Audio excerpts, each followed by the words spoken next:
Hi guys, I wanted to take the time and create this short video for you to discuss a couple things. First, the difference between a teapot and a tea pitcher that we have. I get a lot of questions on that, and the difference between hot and cold brewing tea.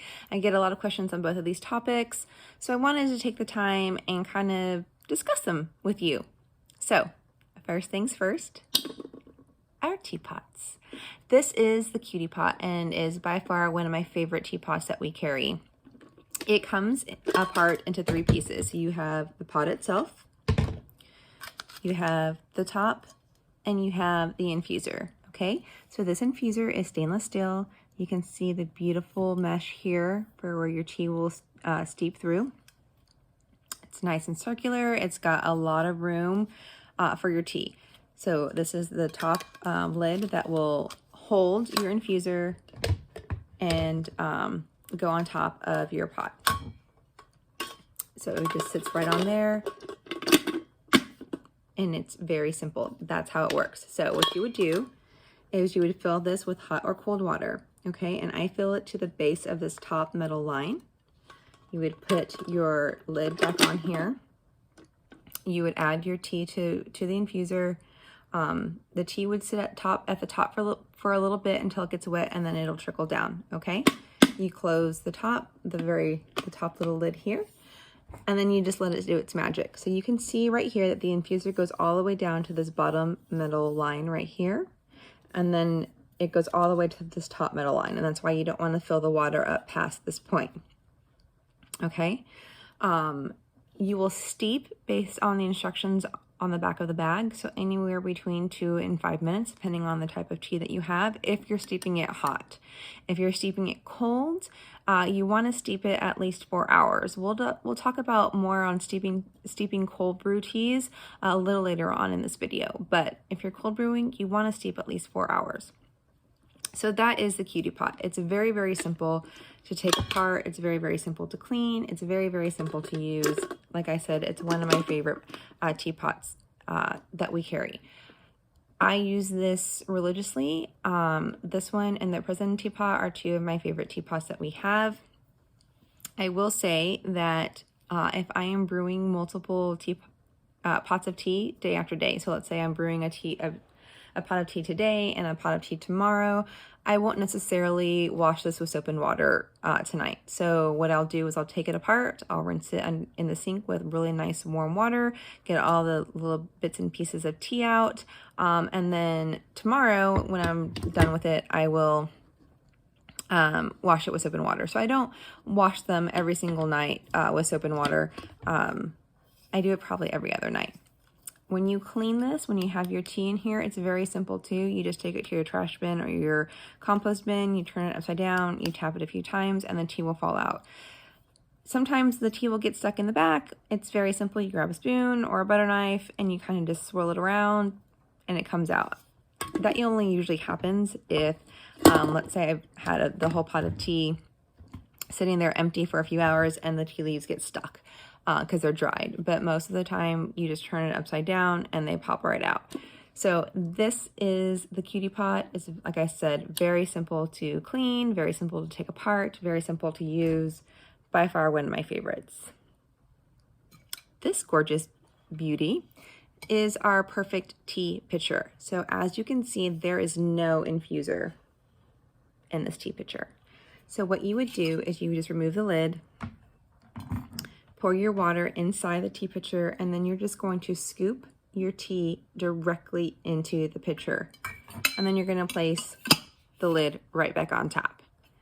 What you see here is the lid has a fine mesh that sits right underneath the spout of this pitcher. So when you're pouring your tea, this fine mesh and then this larger wire mesh catches all of the tea pieces, all the tea leaves and the pieces, so you won't have to worry about anything falling into your cup. So you see right here, this is a fine wire mesh, and then right here you have a larger wire mesh, and this sits directly below the lip, so nothing is going to come steep through. I love this pitcher particularly because it's a great presentation piece, and what I mean by that is When I make my cherry sangria Moscato mix, so I'll pour the Moscato wine directly into here. I'll add the cherry sangria tea directly into here, and then I'll add some fruit pieces directly into here. So it's a very beautiful presentation inside this tea pitcher. I'll stick it in the fridge. I'll let it steep overnight, and then when our guests come over, or friends come over, or whatever, it'll go from the fridge directly to the table. It's very pretty to look at, and then when I'm filling glasses, I'm just pouring directly into their glass. Nothing but this cherry sangria Moscato is coming out of this pitcher. So that's what I mean by it's a really great presentation piece. This is what I love about this, and this is the perfect tea pitcher.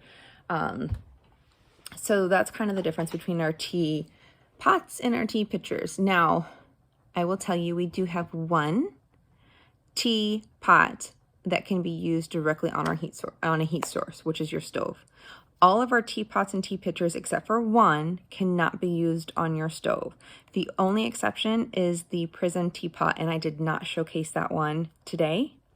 The Prism teapot is the only one that can be put directly on your stove and used on your stove to heat up.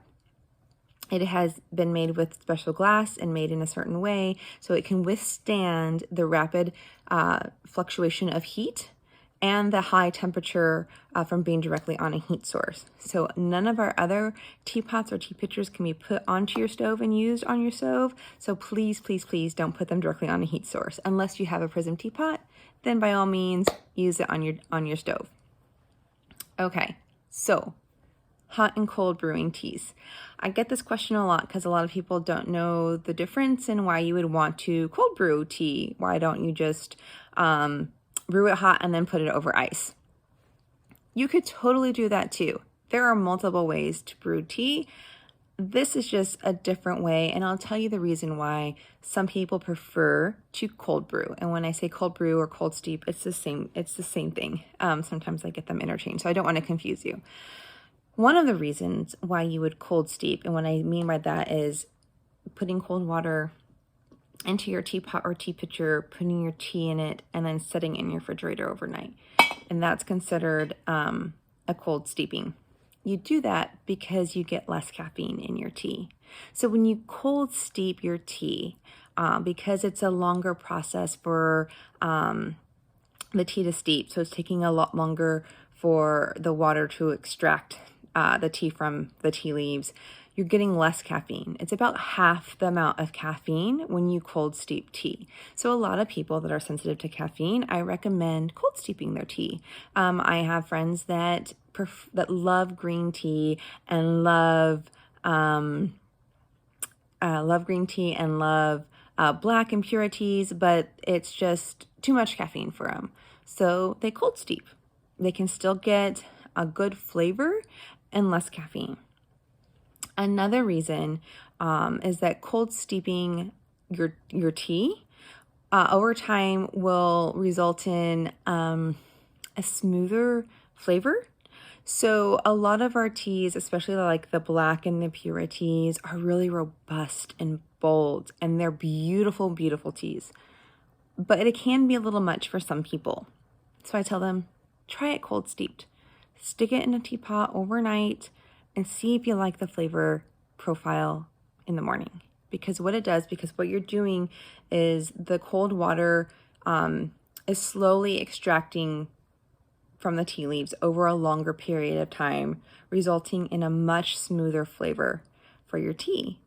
So it does help a lot of people that don't like those quite bold flavors. It does result in a much smoother, milder flavor of the tea.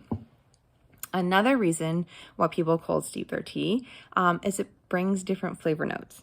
What I mean is this. So a very popular tea that we have is a green tea called Caramel Apple Crisp. Served hot, I'm going to be very honest, is not one of my favorite teas in the world. It is by far some of my customers' most favorite teas. It just happens to not be one of mine. When I personally drink it hot, I don't get a lot of that caramel apple flavor. Not as much as I would have liked, right? And you do get the hints of it, especially in the aftertaste. It comes up. It's very nice. You get those notes a little bit in the aftertaste. But when I like it to be more. So I cold steeped it. And when I cold steeped it, I got a lot more of those caramel and apple flavors. So when you hot steep tea and you cold steep tea, you do tend to get different flavor notes that come out. So a lot of times, especially when I love a certain flavor, or even if I don't love it, as with the caramel apple crisp, I always try it cold steeped because you get different flavor notes. I have many flavors that I love, love, love hot. And then when I cold steep them, I find a completely different flavor profile. And I love it even more. So those are just some of the reasons and differences in cold brewing and hot brewing tea. Now, when you cold steep tea, you need to steep it longer. Hot brewing tea, hot steeping tea, 2 to 5 minutes, right? Depending on the type of tea, whether it's white, black, pura, oolong, anywhere from 2 to 5 minutes. When you cold steep, you need at least 4 hours. I'm going to be very honest with you. In my personal preference, 8 hours has been the magic number, 8 or more. Okay, so for me, what I do is I grab a pot, put the water in, put the tea in, stick it in the fridge overnight, and in the morning, I've got the perfectly brewed cold pot of tea, right? Because it's been in there overnight for about 8 hours or more and got good flavor. If you do it for less time, especially less than 4 hours, you're going to get just really, really light flavored water, and it's not going to taste good. You really want at least 4 hours, but to get a really good flavor, I would say at least 8. At least 8. Some maybe even more. So some of the flavors, like the pink dragon, which is a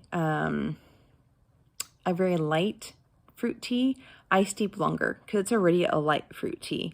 Like if I want that flavor to come out, I steep it longer. It's in there for a good 12 hours.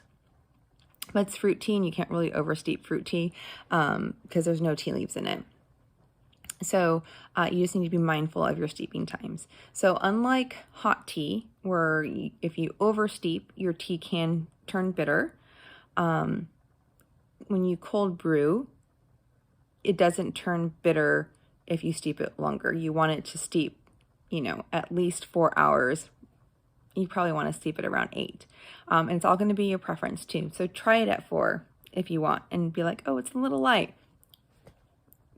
Try it longer. For me, my preference that I found is at least 8 hours. So that's why I do it overnight. Like when it's dinner time, and I'm cleaning the kitchen, I put the pot together and I stick it in the fridge. And then in the morning, I've got my perfect pot of tea, or I do it right before I go to bed. So those are the differences between your teapots and tea pitchers and your hot and cold brewed teas. So I hope I've answered some of your questions. If you have more questions, please feel free to let me know. And I hope you guys have a wonderful day. Bye.